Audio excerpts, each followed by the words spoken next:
Почему мусульмане голодают 30 дней и что говорит об этом наука? Многие думают, что пост-Рамадан – это просто отказ от еды.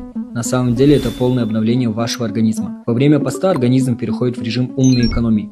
В ход идут старые клетки, накопленный жир и скрытые очаги воспаления. В 2016 году японский ученый Ясунори Осуми получил Нобелевскую премию за открытие аутофагии. Суть проста. Когда вы не едите, ваш организм начинает перерабатывать клеточный мусор в новую, чистую энергию. Это естественный капитальный ремонт тела. Но почему именно месяц? В Коране сказано: «Тот из вас, кого застанет этот месяц, пусть постится». Аллах указал именно на месяц, а это 29-30 дней.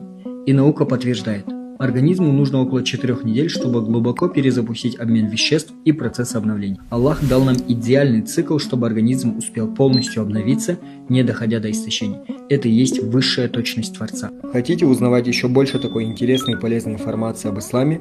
Подписывайтесь на нашу страницу Хак Academy. Мы за осознанный ислам, за то, чтобы каждый понимал, что ислам – это религия разума и науки.